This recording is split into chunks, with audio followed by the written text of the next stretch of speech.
suffering be dispelled.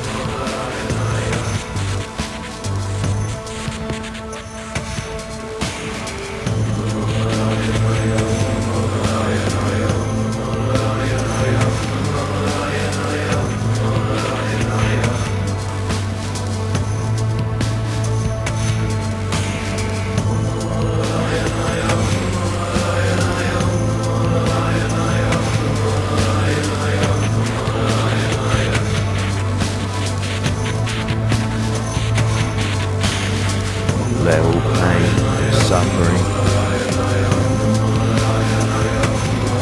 be dispelled.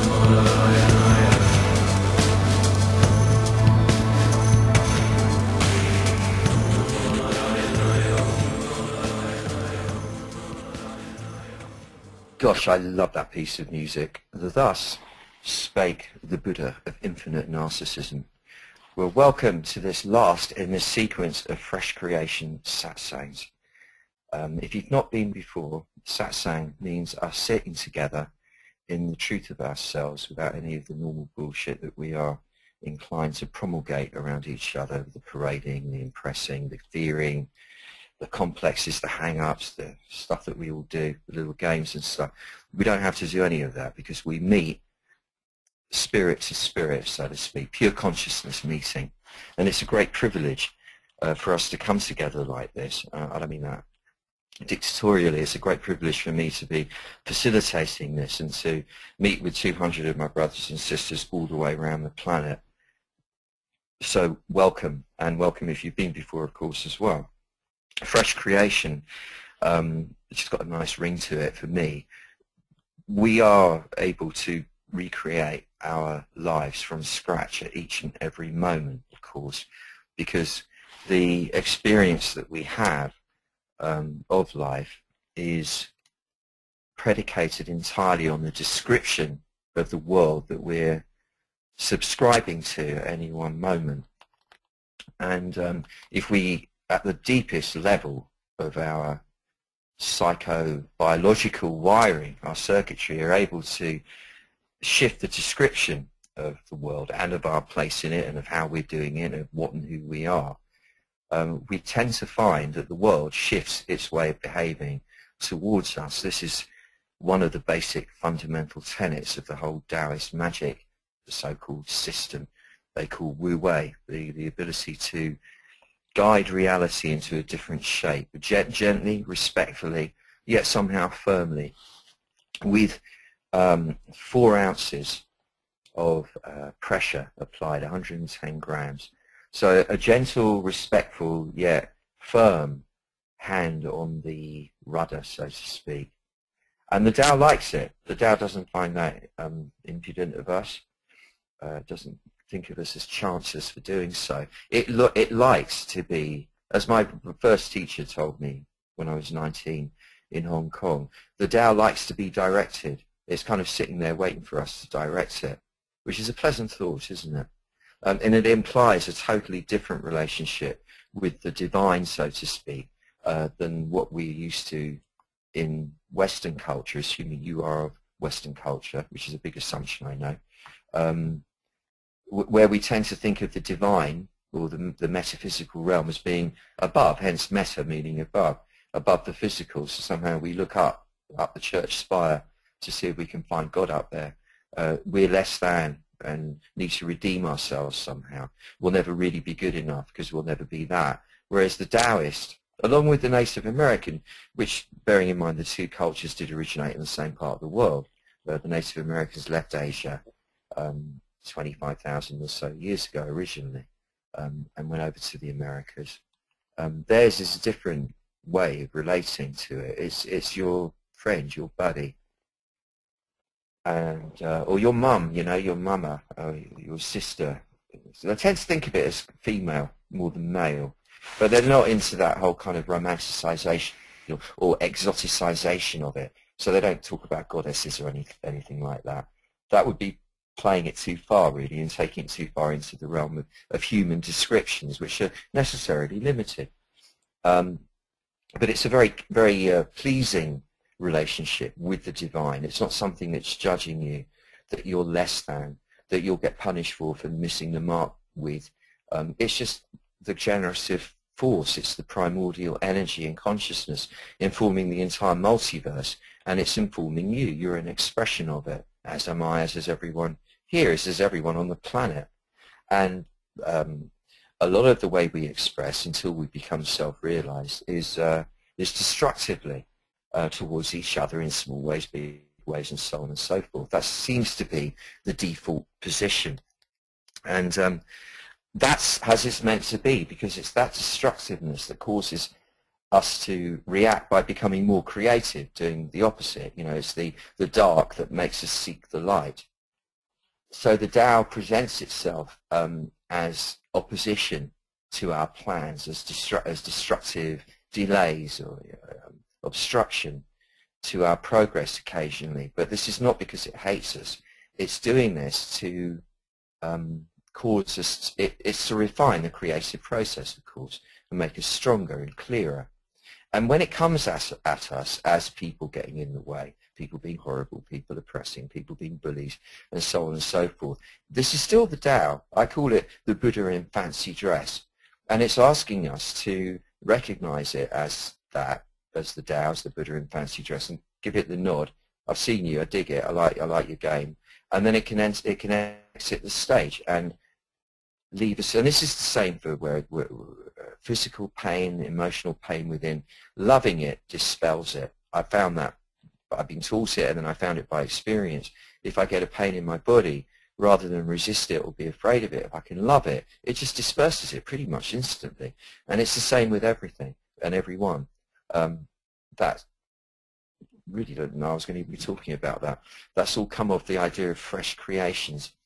Anyhow, this one today, the sixth in this sequence, is the big trigger, the big magic trigger, to activate the thrust of the preceding five, even if you haven't been to them. This one is to open the heart center in a precise and careful way, not just any old heart center opening, because it's according to the Taoist schema of heart work, which is a very refined process, because for them, they've always said, you know, opening the heart is good, of course. Thinking from the heart is really important. It's vital. But if it's just that, if it's not grounded and anchored in a fully positioned presence within the body, it floats. It doesn't really last. It doesn't really have the power and impact that it needs to. So the Taoists took great pains in passing down the precise mechanisms to be deployed in order to optimize on having an open heart and all the boons and benefits that will confer.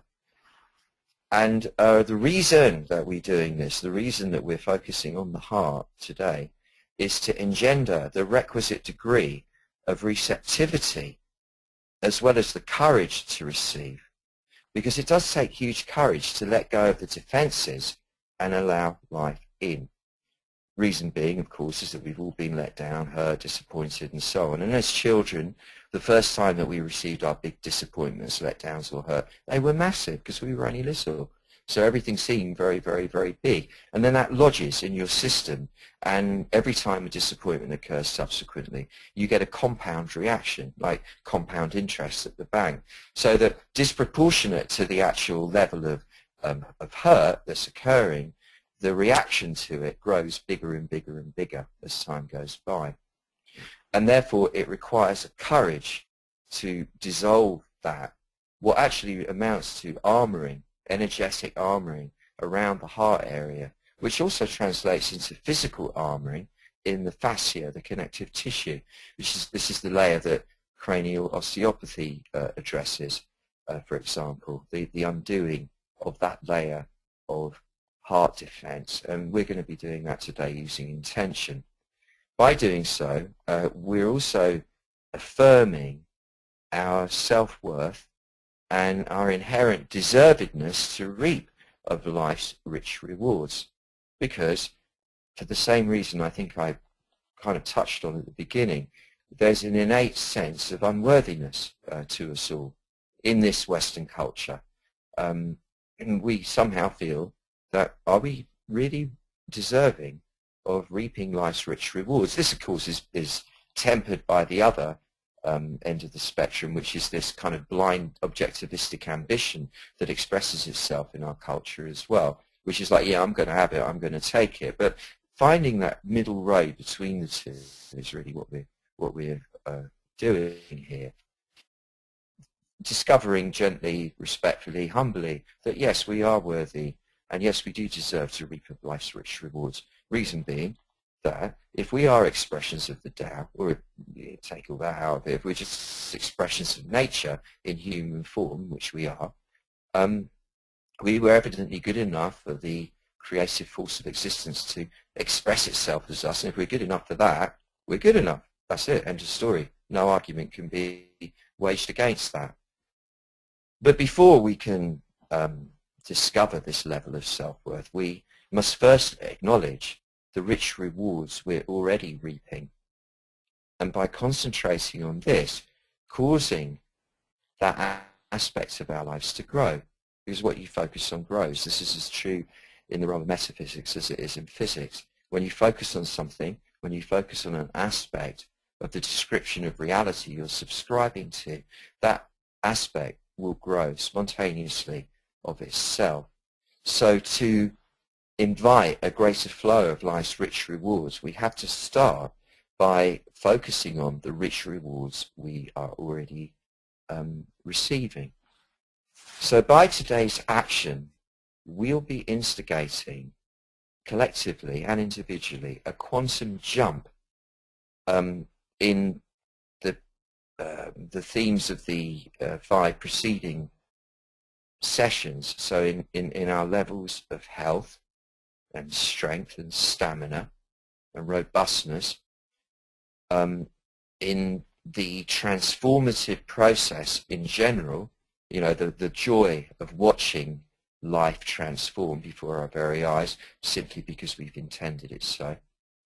In the propensity for making massive changes in all areas of our life, we'll be quantum jumping with that, with inducing huge financial turnaround. That is an expression of the flow of energy of our lives increasing, but in financial form, of unsticking ourselves as if by magic from any restrictive situations or relationships we need out of, and attracting gorgeous, beautiful new people into our lives in all the areas we need them in. These were the themes of the 5 preceding sessions. In other words, when I talk about gorgeous, beautiful people, it means you become a gorgeous, beautiful person that you already are anyway. And seeing as life, as we know it, is mostly about our interactions with other people. When those around are acting in a gorgeous, beautiful way, and us likewise, it really does ameliorate our shared conditions remarkably, and that's really what we want to do, isn't it? Make life beautiful for ourselves and everyone around us. And now we're going to be focusing in respect of all that on accessing and letting flower an enormous new capacity for courage and for joy, so that we can fully accept and gain optimum value from all the above and everything else as well. And hence why I talk about the heart, because the heart center, the center of the chest, is the area of the psychophysical system whence springs the very essence of courage and of joy. So it doesn't have to be done even with the mind. It's done energetically.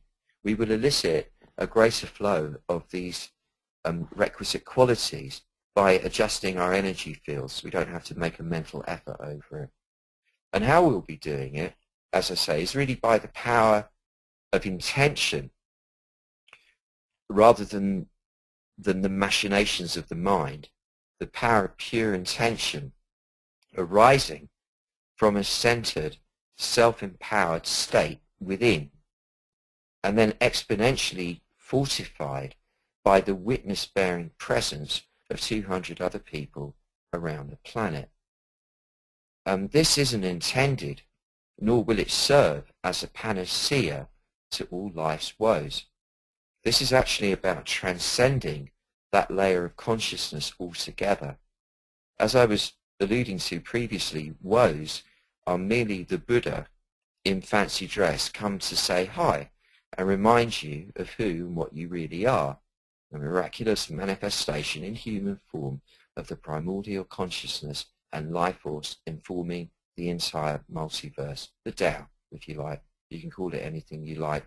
And the fact that I repeat myself is that I do this for me all the time. I have to repeat important information to myself so that I get it. So this is my way of sharing it as well. And that we're not, in other words, these local step-down beings. The art form of our own construction, that we've become used to believing that's what we are, and it's necessarily limited and self-limiting.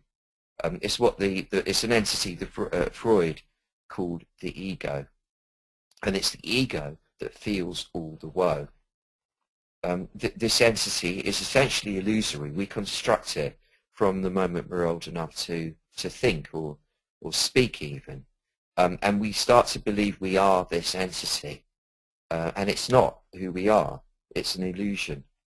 The primordial consciousness and the power we each express is not an illusion. That is reality. What is an illusion is our description of ourselves in relation to it. By aligning and identifying with this primordial aspect of ourselves, which we will do by deploying the ancient Taoist inner alchemical template, we're instantaneously able to guide the appropriate currents of destiny, so to speak, to produce the desired effects. But it's not a graspy affair. It's not a self-seeking affair. It's not an objectivistic affair. To the contrary, this is an operation depending entirely on being in a state of grace. My Tai Chi master, old John, is developing and training and has been for a long time. And I suggested the name Grace Training, which he really liked but felt was too stark for him. And so I asked if it was okay if I could use it at some point, because I think I might. I think it's such a lovely idea, isn't it? Grace training, a training in grace. The two seem to be anathema to each other, because grace is actually something that exists within us, and we all know what it is. But there are actually pathways to attaining to it. It's primarily activated by sister gratitude. I say it's sister because they both share the same root as etymologically. Spend a moment right now giving thanks to the big presence that informs you for all your apparent problems and challenges. This is an unusual thing to do. Think of whatever is hanging you up now, whether it's to do with your personal relationships, your financial situation, your health, your own state of mind, whatever it is, spend a moment actually saying thank you for these apparent problems and challenges. And really mean it. Don't just go through the motions. Mean it. And I'll tell you why. For however horrible they may seem, they are yours, and this is your life. And every aspect of your life must be honored in full, not just partially, not just for the pleasant bits. So if you spend a moment getting a sense of saying thank you for this pain in the arse, thanks for that pain in the arse, and so on and so forth, and getting a little sense of, I don't know, what would you call it, lubrication between you and it, then give thanks for all the boons you have. And I mean all the blessings that you have in your life, the obvious ones, and then the ones that you take for granted, your body, the fact you can move bits of your body around at will, your sense organs, the people in your life, including the people who give you chip, because they're all part of the theatre without which none of it could work. For the planet that you're on, that we're on, I mean, we often take that one for granted. It's our home, isn't it? Without which we wouldn't be here. For the light, the colour, the sound, the swirl, the entertainment, the fascination of it all, the motion, the weather, the fear, the danger, the rewards, all of it. And gradually we start to arrive lightly at a place where it doesn't matter if we receive more of it or we don't. Because being alive right now, with all the yin and all the yang of it, with all the dark and all the light, with all the difficulty and all the ease, is enough right now. We have to start from this right now being enough. And now we're ready to begin. This actually comprises, at the end of the procedure, what I'm going to share with you now, an advanced Taoist inner alchemy technique that will one day appear in School for Warriors 4 when I finally get around to making it, but which I've not yet taught to more than one person at a time.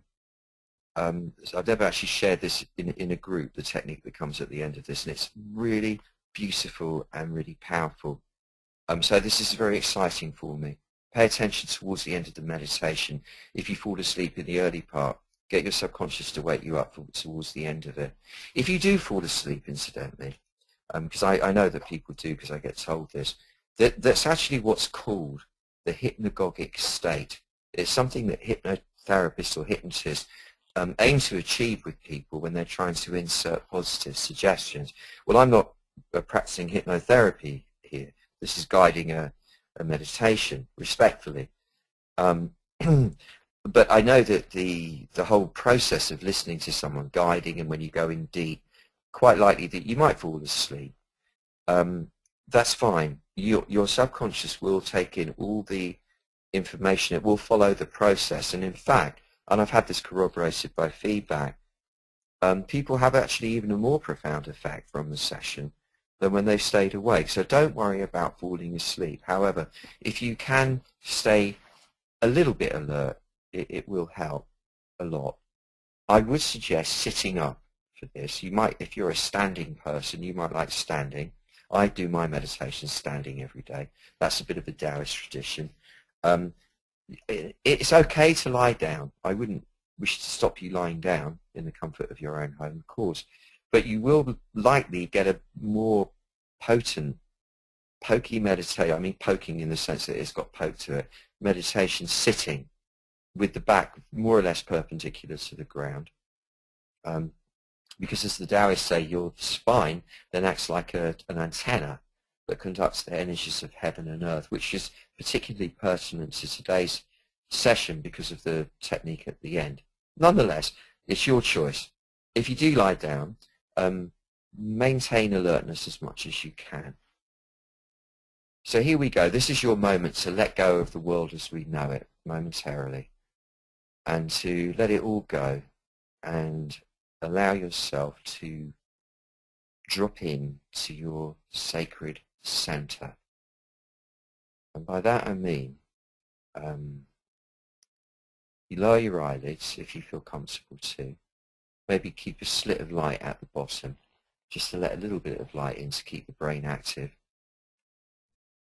You get the sense that your posture can be expanded subtly by allowing the crown of your head to reach upwards towards the ceiling, or if you're lying down, to reach away from your pelvis.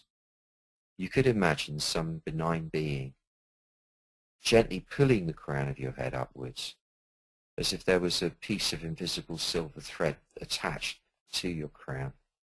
And as you feel your crown moving upwards, you'll notice that there's more length at the back of your neck. You'll notice also that it feels natural to let your chin drop towards your chest.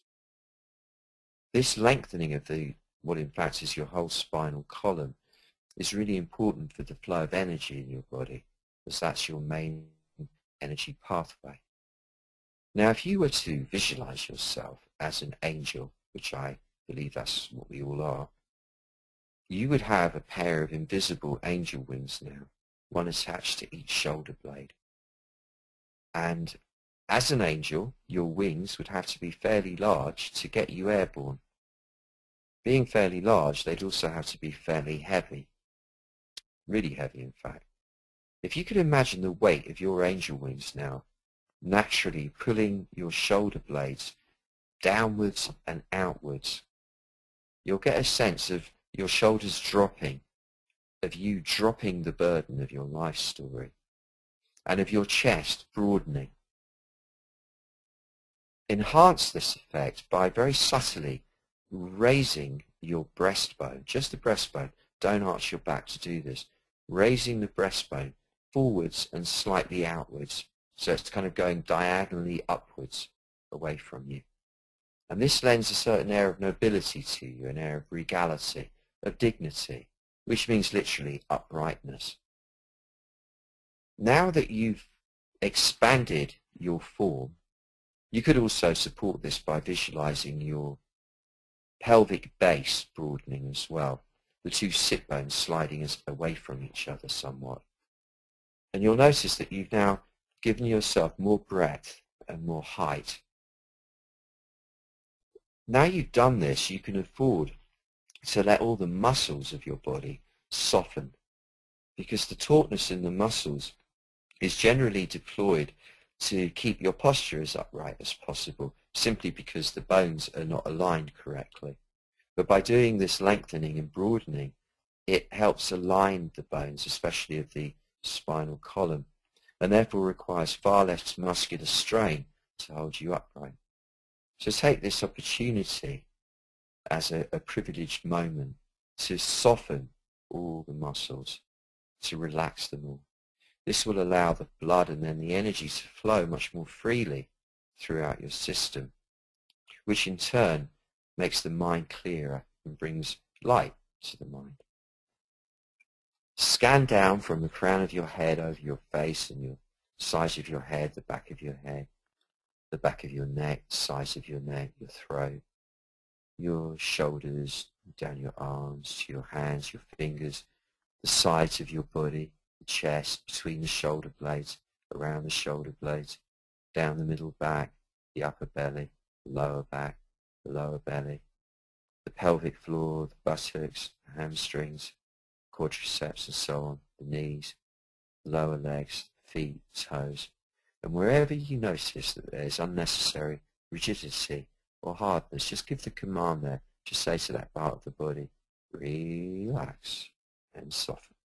And then you feel it let go a little bit more. And now you can attend to your breathing.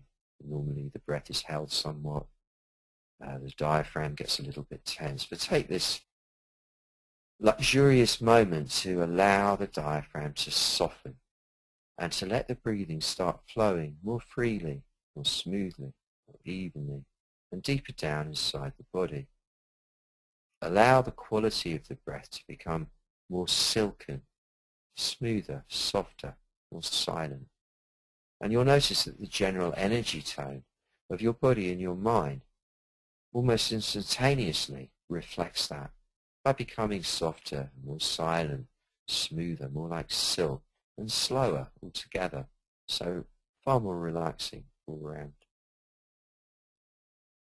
Now visualize the front of your breastbone like a pair of sliding doors, and by having raised the breastbone somewhat, it's as if you've lifted the hood of the entrance of these sliding doors and are now able to visualize yourself pulling the sliding doors apart to reveal in the core of your chest a beautiful jewel or a flower that is filled with jewels, or a jewel with many flowers around it, however you want to see it.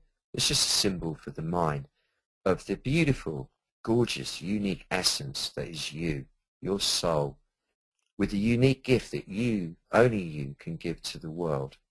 It's a remarkable thing. Only you can give that precise quality of gift to the world. But it's not you that we're used to thinking of as you, because that you exists in the front of the body, where all the emotional noise is and where all the mental noise is in the front of the brain. The you we're talking about, the you that's powerful, the you that is about to ordain a meta shift of circumstances in your life. It's the you that sits behind all of this, what we might call your background presence. It's the you that observed dispassionately, yet with compassion, impartially, yet obviously wanting the very best, as you were scrunched through the birth canal. It was the you that observed you taking your first breath and that shock of cold air in your lungs. It's the you who observed as you took your first shit or swallowed your first mouthful of milk. It's the you that bore witness to you going to kindergarten and leaving your mum for the first time and going through all that emotional turmoil. It's the you that observed you in your early days of school, learning to transact with the other girls and boys in their various state of distortion and messed upness. It's the you that bore witness to you making sense of a senseless world as you grew older and older. It's the you that observed yourself going through various passages, rites of passage, in life as an adult, and all the various trials and tribulations that you've been through, as well as all the triumphs and victories. It's the you that bore witness to this and just found delight all the way through in experiencing life, regardless of whether the you in the front was enjoying it or not. This you in the back, this background presence, has been loving every single minute of it and is continuing to do so even as we speak, and will continue to do so for the duration and for all we know, and probably beyond. This is the background presence. This is the Tao inside of you. And it lives literally in your back, in the back part of you. The back is where it's strong. The back is where it's silent. The back is where it's protected and powerful compared to the front of you. So what I'm going to ask you to do now is, now your frame is expanded, your muscles have softened, your breathing has become regulated, and your heart is opened, is to drop back behind all of that and sit back in the back part of your body. Visualize your shoulder blades and the front of your spine and your rear pelvic bones and sacrum, and lean right back into them as if leaning back into a very well-designed supportive chair. Simultaneously, very subtly tilt your head back a bit and allow your mind, well actually you can't stop it because you're tilting it backwards. Feel your mind now obliged to slide backwards inside your skull until it's resting up comfortably against the rear wall of the skull. So now your mind, like a little Buddha with your face on it, is sitting back in the rear of your skull, while down below your physical strength, your presence, is leaning up against the rear part of you. You're leaning into your back. You are in your back. You're occupying your back. And now everything that's occurring in the front, the breathing, peristaltic motion, the heart open and radiating its love to the world, all of this is going on in the front of you. You are now presiding over yourself from the back. You are now in command of what goes on in the front, of this experience of being you, rather than the experience being in command of you. So no longer is the tail wagging the dog. You're now in command. And you'll notice it feels really still and really solid and really powerful. You'll notice that there is no drama going on. There's no noise going on. Everything is as it's meant to be. And with your mind in the rear of your skull, you'll notice that the noise normally occurring in the forebrain, the noise of the incessant internal conversation that you have with yourself to uphold your description of life, has stopped. There is no noise. This is really nothing short of a miracle. So here you sit in the back of you. You've actually at least doubled your depth of being, because previously you were just in the front. There was no back. Now you're in the back. You've doubled the depth of who you are, at least. I say at least because behind you there's a sense, as you sink further and further back inside, of the presence of who you are being huge, being far larger than can fit inside this relatively limited physical form. The Taoists say that what presents itself in the material world of you is merely the tip, the tiniest tip of a huge, huge iceberg. Well, this huge iceberg is behind you. This is your true presence, the background presence, which to all intents and purposes is the Tao. The background presence that informs all existence forever and ever throughout time and space is what you're feeling now behind you. And more locally speaking, what you have behind you is your past. Figuratively, you have your past. Now, normally we disavow our past. We let go of bits of it. We cover over bits of it because we're ashamed of them or they're painful to remember. This is an opportunity now to embrace everything that has gone before. All the pain as much as the pleasure. All the horrible bits as much as the beautiful bits. Because all of this, the yin and the yang of it, the combination of it all, is responsible for you being here right now. And this, what is behind you, your past, is your wealth. It's your wealth of experience. And when you see it behind you like this, when you lean back into it, as it were, you realize that the amount of activity that has gone on in your past shows you it wasn't just a straight line that got you from birth to where you are here. It was a huge, huge lateral field of activity, the description of which as you went along was merely a limited description, but what was going on around the edges at all times was an entire cosmos. It's a rather huge concept, and that's what's behind you. That's the cushion that you're leaning up against. And around that, in a different dimension, are your ancestors. Again, it's a notion we give little attention to. However, without our ancestors, none of us would be here right now. It's obvious, I know. And if you can just take this moment to say thank you to your past and to all aspects of it, to all the characters that came and went to make it what it was. And at the same time, say thank you to all your ancestors. You'll feel a sense of energy, of warmth coming back at you from behind, which altogether comprises a field of energy that sits around you, especially in the back part of you, goes right up above your head, extends out to a great distance all around you. This is what the Taoists call your guardian, the guardian entity. This is protecting you right now.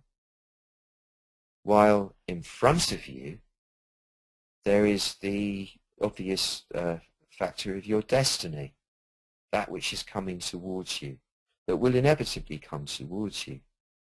Now, destiny is something we, without realizing it in our culture, tend to default to thinking of as our enemy, our nemesis, something which we have to outwit, because ultimately it's going to bring us to the moment of death and goodbye.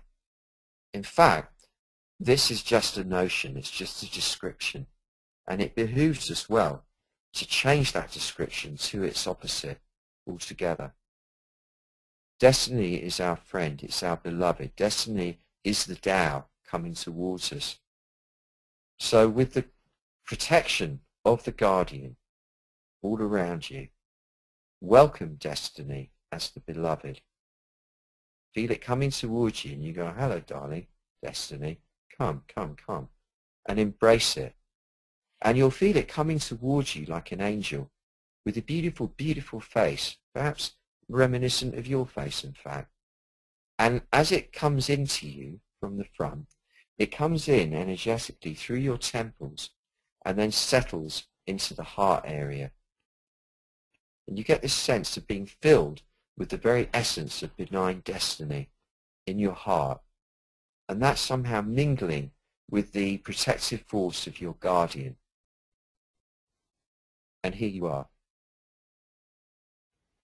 What I'd like you to do now is to project an image of you as you know you, sitting in front of you, let's say 3 meters in front of you, facing yourself. You, just a short while hence, the you who has received the results of this procedure already. So the you who is already the beneficiary of the results of the magic we're doing. Now, first of all, I'd like to see you to see this you looking supremely healthy, robust, and strong. Take a moment now to see this you who's looking back at you, looking supremely healthy and robust and strong, unshakable and sturdy in every possible respect. And with that unshakable sturdiness, steadfastness, smiling at you, expressing the joy of feeling so good. Take note of that. Then I'd like you to see this you also looking extremely elated for having already moved into a vastly improved coalescence of conditions, which include a quantum upsurge of positive financial flow. So as you look at this you can see that this you is elated for having already moved into a completely new set of conditions, a vastly improved set of conditions, which include, quite poignantly, a quantum upsurge of wealth in your life. The kind of smile that that person has can only come from somebody who is enjoying that, the relief of it all, the joy of it all. Just see it. You don't have to believe this. You don't have to know how it's going to happen. In fact, you can't. You can neither believe it nor know how it's going to happen. All you can do is see it, and that is enough to make it happen. That is enough. So just see it. See yourself looking back at you now, looking incredibly healthy and strong and sturdy in every way, and absolutely elated for having shifted into a totally new realm, which includes being wealthy, exponentially more wealthy than at present.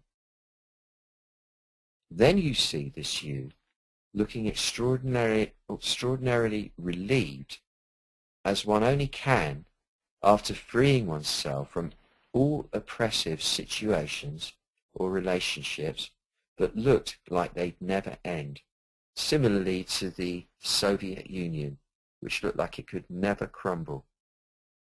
And were it not for the war that they held in Afghanistan, it never would have done. Well, certainly not when it did. And it was all very unexpected. It all came from left field. In other words, you don't have to know how this is going to happen. You don't have to believe it. In fact, you mustn't believe it. All you must do is see it, and that is enough. All you have to do now is see yourself looking amazingly relieved and joyful, as only you can after being freed from all oppressive situations and or relationships, no matter how recalcitrant they currently may appear. Then I'd like you to see this you looking supremely gorgeous and beautiful from the inside out. Take a moment to see that. The beautiful light in the eyes, the brightness, the lovely relaxation of the features, the beauty of you shining through your physical appearance, looking back at you, with the air of someone who is surrounded by similarly gorgeous, beautiful people in all areas of your life. But as this you looks back at you, the smile you see in this you's eyes is one of somebody who not only knows and feels their own gorgeousness and beauty, but is also delighting in the fact that whether by their inspiration, their example to others, and through the magic that we're doing, or both, that everyone around them is also moved to express their own inner gorgeousness and beauty. And so that all the transactions occurring between you, which in total comprise what you would call your life, have become far more beautiful and gorgeous for you and everyone involved. I want you to see this person, this you, smiling back at you. Then I'd like you to take a moment to examine the smile lines, the light in the eyes, the open-heartedness, the posture, the broad posture, the elongated posture, the dignified posture, the regal posture, the confident posture, the body language, the quality, the fine quality of the person's energy field, your energy field, and so on. Take a moment to really indulge, enjoying, reveling in seeing this slightly future you, looking so utterly beautiful, so utterly fulfilled, so utterly delighted and relieved and joyful and grateful for being. Then know that to bridge the apparent gap between you now, the thing you'd want to use your belief for or your intellect for, but which you can't, to bridge the apparent gap between you now and this you, this future you, know that all you have to do is summon the courage and joyfulness within right now to receive it. All you have to do is summon the courage and joyfulness of spirit to receive it, and it will be so. It is so. Now this is the big bit.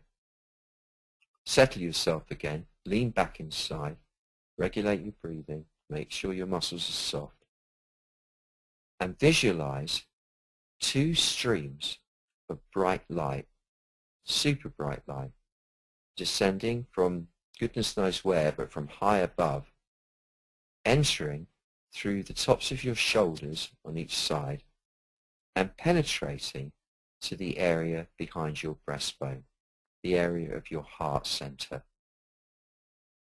So as you breathe in and breathe out, your thoracic area, your heart area, is growing brighter and brighter within, as it fills progressively more with this supernatural light, becoming so bright it's almost to the point of bursting.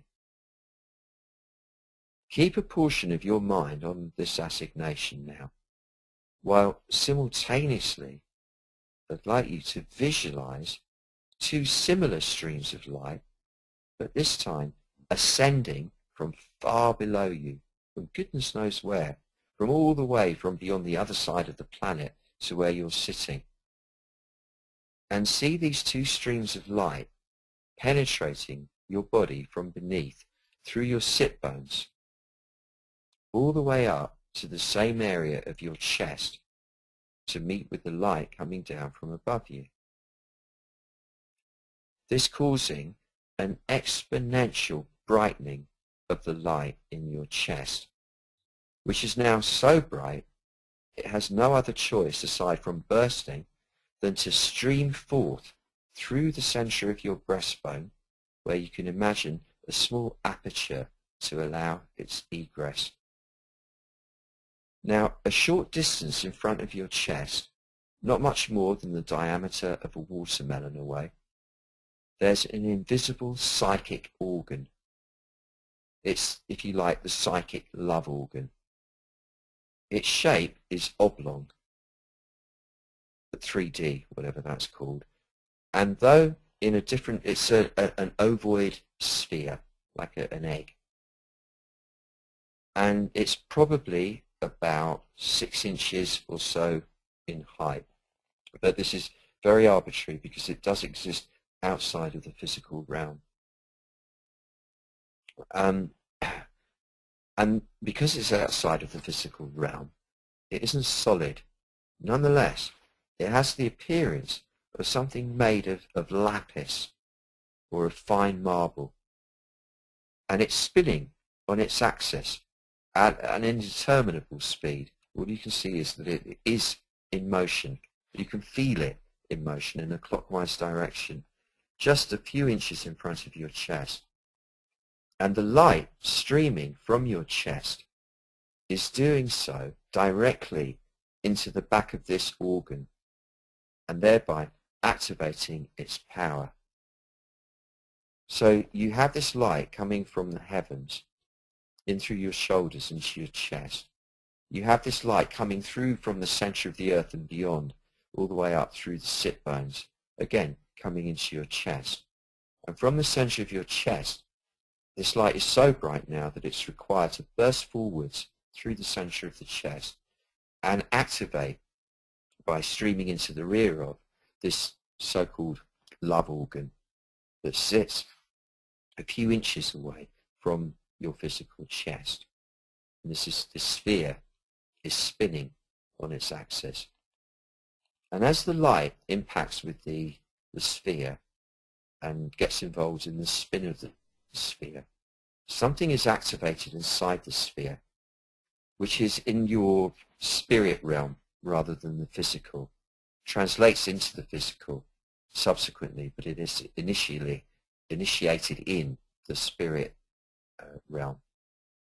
And this something that's activated is the essence of another level, should we call it a superhuman level, of the qualities associated with heart energy, the courage to receive, and the joyfulness, the willingness to be joyful that accompanies that.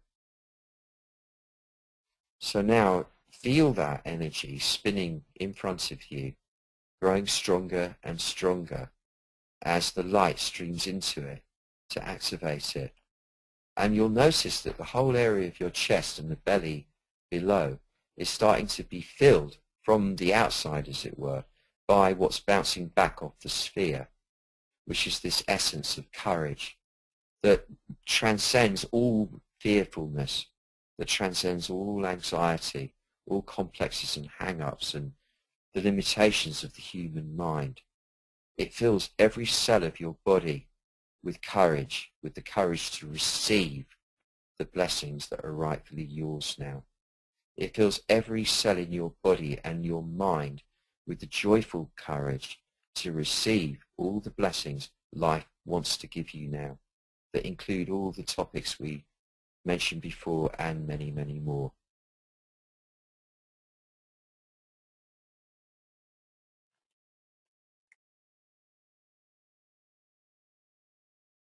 Now, as you feel this happening inside of you, you see the same phenomenon occurring for and in the you who's sitting looking back at you, sitting in front of you looking back. So while this is occurring in you, while this love organ is activated for you, it's also activated, of course, for your so-called future self. Because remember, linear time is merely an illusion. And see that you's face glowing with the indescribable delight of it all. Because this slightly future you is a little bit more used to this already knows what to look out for, and is already really riding high off the energy coming from this love organ. And see that you that sits in front of you looking back at you, now fully free, with no blocks, to receive and enjoy all the gifts of health and wealth and freedom and love and total transformation and self-realization already received and still to be received. See that you get it. See that you know it. See that you assimilate it and fully trust it. Take a moment to see that you, that slightly future you who's looking back at you now, in a state of fully assimilating this power. Now carefully and respectfully turn that you around so that its back faces you instead of its front now, and slowly draw it back into you. So you're drawing your future self back into you through the front of your body until you can feel that you's presence filling you now. Now you and that you are you, and the love organ is active in front of you, and the blessings of health and wealth and freedom and love and transformation and full self-realization are yours now. And you don't have to believe it. You mustn't believe it. You don't have to know what it's going to do or how it's going to do it. You mustn't.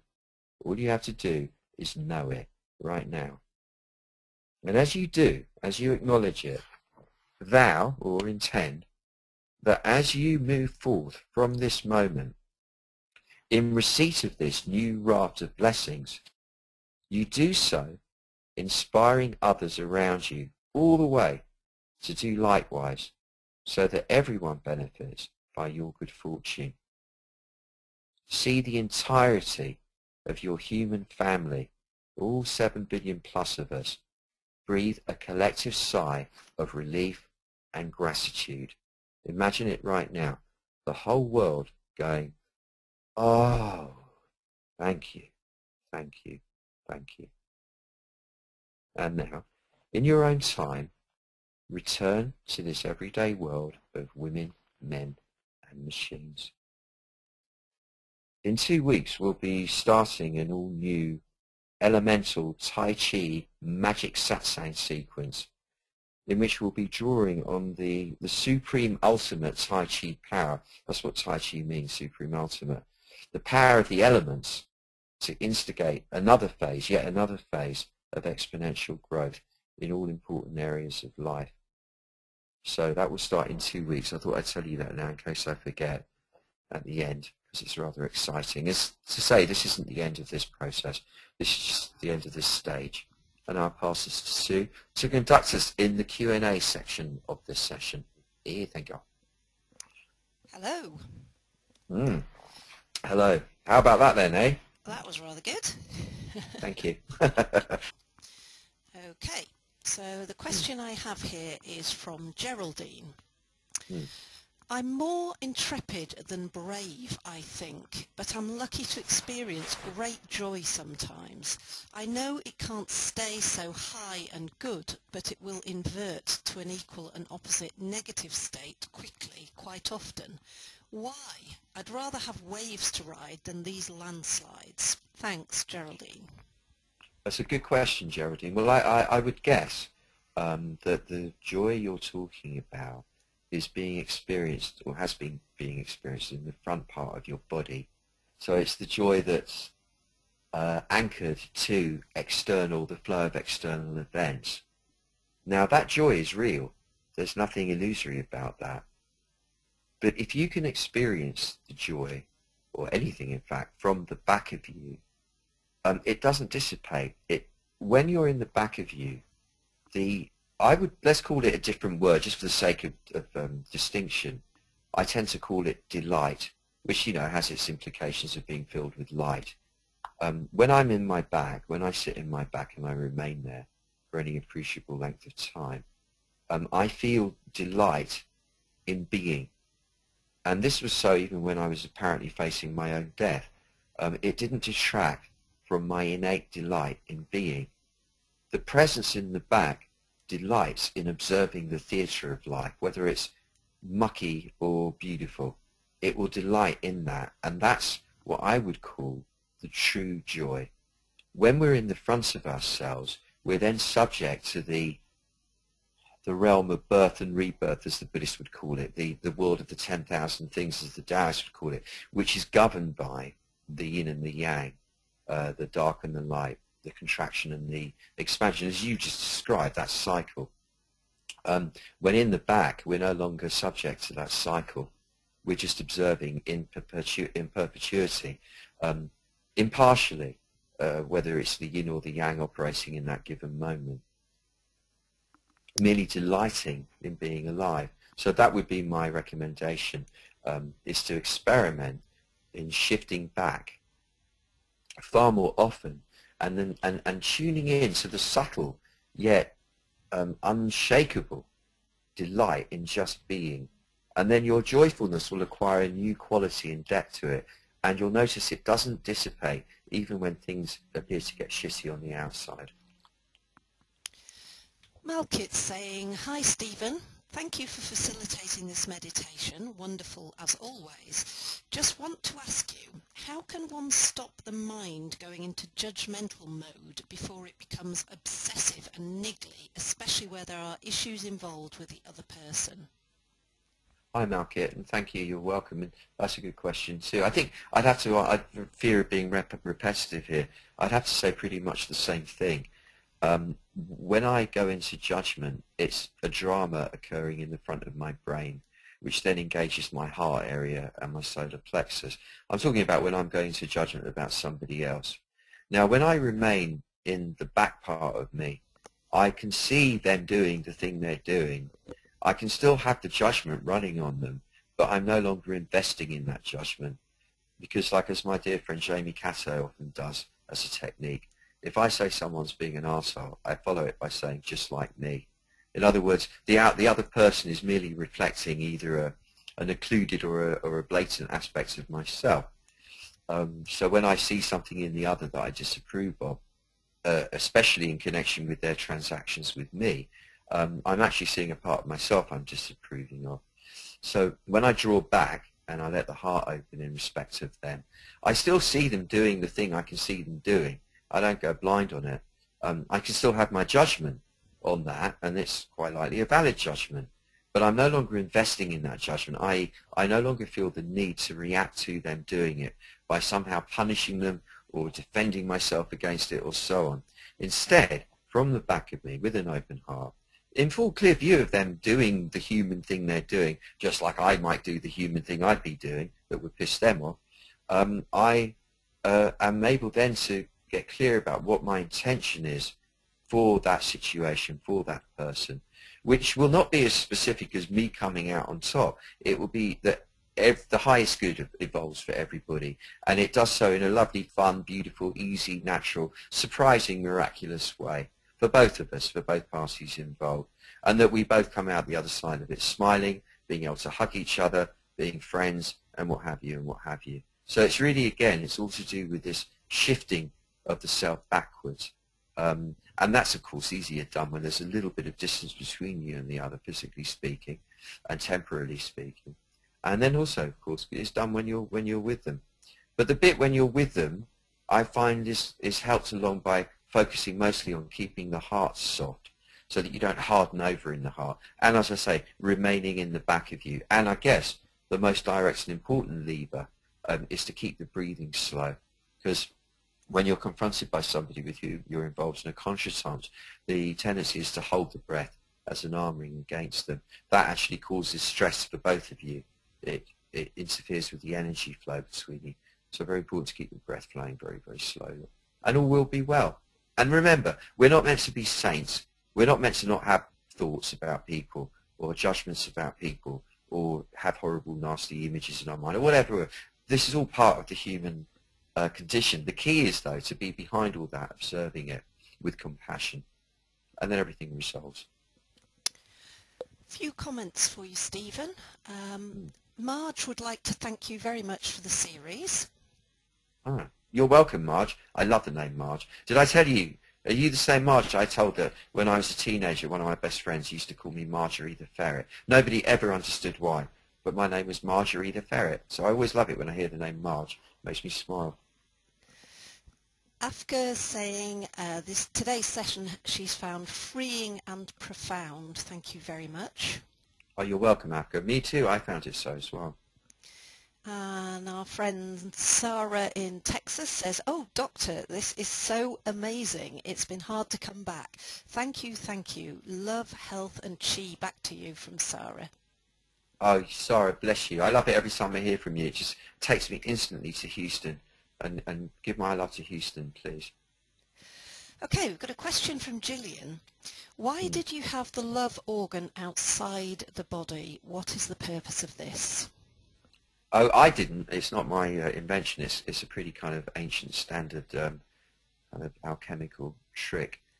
This is like advanced level stuff where the immortal spirit body which is the thing that develops through the practice of the alchemical process through School for Warriors 1, 2 and 3, and especially 3, because that's what you build up to in it, is the generation of this spirit body. I mean, it's a way of describing it. I don't know that it's the way I describe it if I was writing the names from scratch, but that's just the one I got used to because it's the ancient Taoist one, the immortal spirit body. And the spirit body is far bigger than the physical body. It's the shape of the presence, really, which, although I've talked about being behind us, is also obviously in front of us as well. And when we can actually focus on various spirit organs, so you have the same corresponding 3 main chambers of the body, the one in the center brain, the one in the heart, the one in the belly, and you project them out, or rather you become aware of them outside of you. This is a trick, actually, that gets the mind to appreciate the sense of being part of a massive entity, a huge entity. I could have described it like that, I suppose, at the time, but it isn't done traditionally like that, so I just did it the way it's normally done. Kind of works for me. It's very powerful. When you focus on this organ outside of the body, you can feel something different and unusual than feeling it inside the chest. It doesn't preclude having the open heart within the physical body, of course. This is like the next level on. And I didn't know if it was right or not to introduce it here, but because I'm guiding it, I thought, why not give the gift? I use it myself every day, and it just felt appropriate, really. And you can forget all about it after this session, probably is the best thing to do. But if you do work with it, it does have a very powerful effect. It must be done, though, by drawing energy down from above and up from below, meeting in the heart, bursting forth from the chest, forwards to activate it. It can't be just seen in isolation. There's a big reason for that, but it's too long-winded to explain at the moment. It's to keep it steady. It's important, otherwise it can kind of overwhelm the energy that comes off it. And this will transform all your transactions with the universe, in fact, not just the people around you. The love that this generates is really powerful. And once this gets going, fearlessness becomes a thing of the past, really. Courage becomes the norm, the default position. And joyfulness is everything. This is my experience of it and of the people I've taught it to. So have a go and see how that works for you. Now Mark's got a couple of questions. He's asking, is there a way to remind ourselves of this amazing exercise? And just to let you know, Mark, we will have a recording out to you probably by Wednesday this week.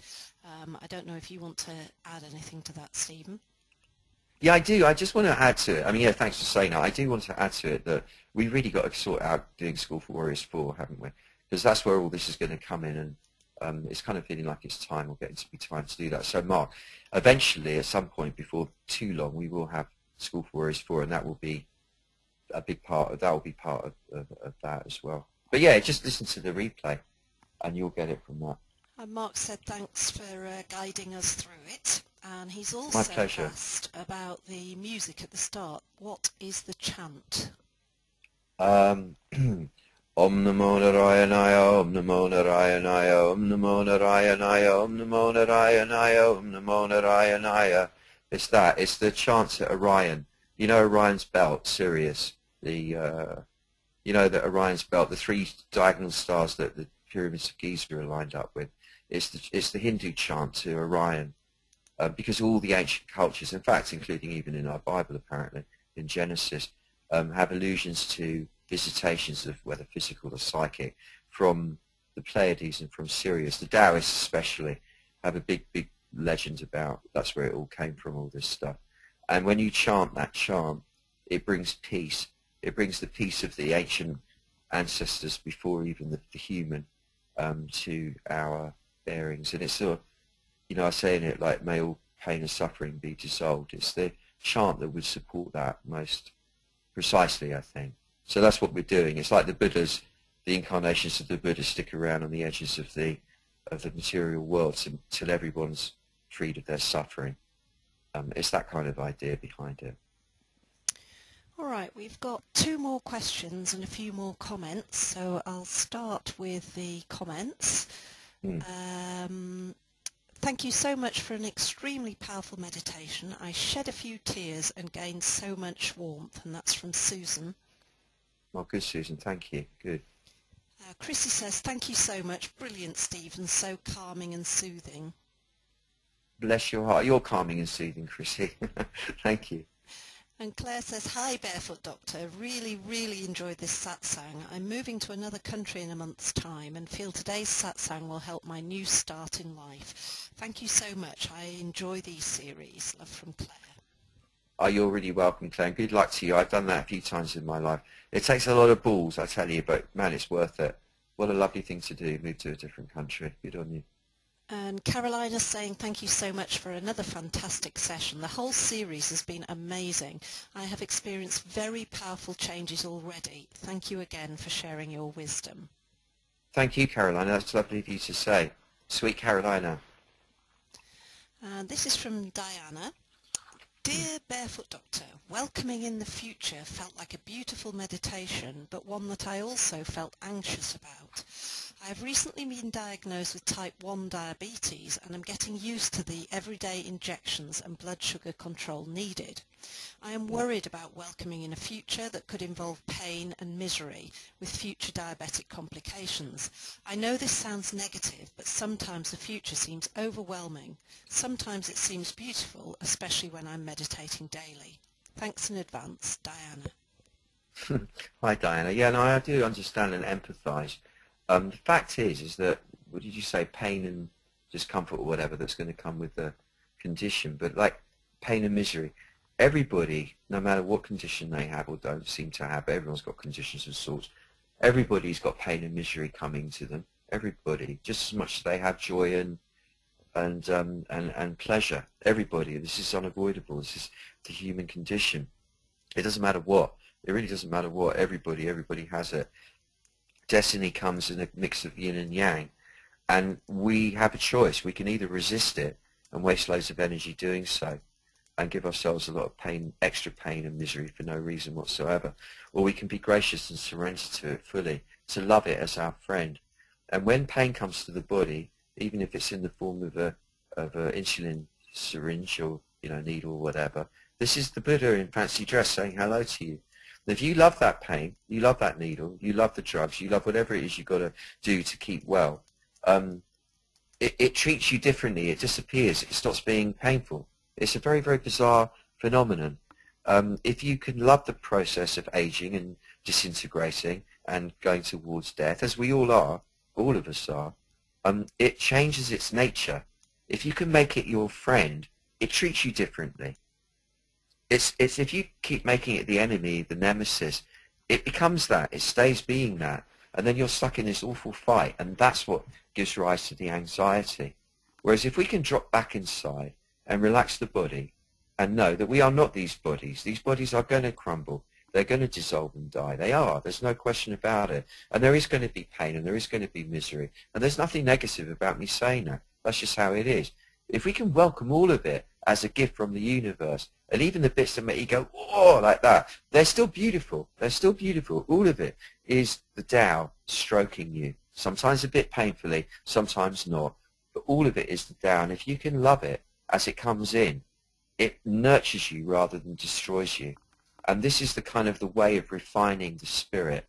That this background presence that we have, this apparently doesn't ever stop. This keeps going. The physical form stops and it's subject to pain and to misery. But when we come into the back of ourselves, that whole drama of being a human in pain falls away. And I do talk from experience. I'm not talking in theory here. And therefore feel encouraged to share this with you. It's okay. It really is okay. Stay in the back and welcome everything that's coming. The less resistance we have to it, the more we welcome it and love it as being the God, the divine, whatever, come to bless us, the more that's how it starts behaving towards us. And that, I would suggest, is the quickest way, the most effective way of rebalancing the body in the face of whatever condition there is. Because remember, we all have that power as well. The body wants to balance itself. It does so naturally. It wants to heal itself. It does so naturally.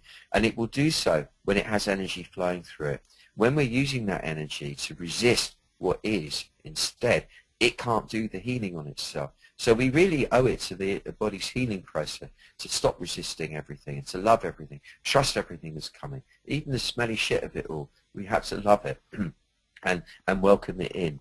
And the courage it takes to do that is not the courage of some great superhero with a big chest and a funny outfit on. It's a very quiet, humble courage that just says, okay, all right, I realize there's nothing else I can do. I welcome you. I welcome you. Bless you. Bless you. And then it has a whole different effect on the system and the anxiety bit by bit. Combined with breathing slowly and relaxing your muscles, the anxiety falls away, which is what I wish you. And good health, of course. We actually have two last quick questions, as I managed to skip this one from Layla. Layla's asking, I normally meditate lying down. I've just done this meditation sitting upright. You said that you meditate standing up. I'd like to try this, but would it be advisable to start by sitting and then moving to standing for short periods and building on this? I'd say it'd be better to start standing. You don't have to do it in a qigong posture. You can do it standing with the legs straight, feet quite close together, both feet facing directly forward, the back well aligned, everything really relaxed, and holding an imaginary bale of cotton to your chest, if you see what I mean. Like holding a column of light, if you like, with your hands not quite meeting. The arms strong, but not tense. The bones locked into a kind of rounded position, or rather locking the arms into a rounded position. And you leaning back inside your body by pushing your hands away from you, as it were, creating an isometric force. And you don't need to meditate for long. You don't need to do it for 4 minutes, 5 minutes, or whatever. It's well enough if you did to do that standing. I think you'd find it easy. It's really easy doing it standing. And then sit down when you get tired from standing, rather than sit down and stand up, because that's maybe a little bit disruptive. I find that if I'm sitting and then I stand, it's hard to hold the levels steady. Much easier when I'm standing and then I just kind of drop down and sit on my haunches. That's really nice. It's a relief then. So I'd go that way round instead, Layla. Okay, this is the last one then from Inga. When I close my eyes, I see colours in movement. Any comment? When you close your eyes, you see colour and movement. I think most people do, don't they? Isn't that natural? I mean, that's either the kind of neurons in the brain firing off and so on, or it is actually the play of light on the outside of the eyes affecting something inside. But I say it's a sign that you're alive, really. So good on you. And I'm glad you are. And I'm glad everybody else is too. And I'm glad we were able to do this together. It's been beautiful, this series. Thank you. Thank you, thank you, thank you. So we couldn't have done it without you. And do tell anybody you think might benefit from this about it, because it's all good. It's all good to see who the family is and maybe slowly expand it even a little bit around the planet. And we will be back in 2 weeks, I think. Yeah, 2 weeks from today. So I'm really looking forward to that with the Tai Chi Super Satsangs. Okay, bless you, and thank you, Sue. Thank you. It's been an amazing series. Toodle pip.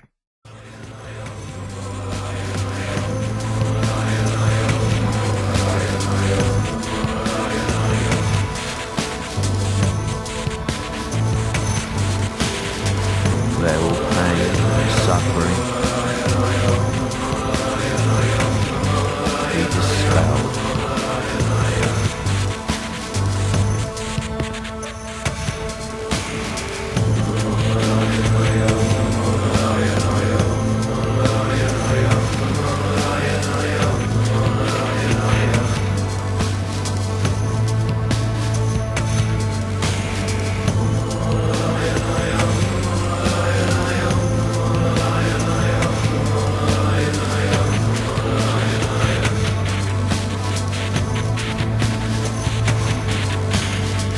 They're all pain and suffering.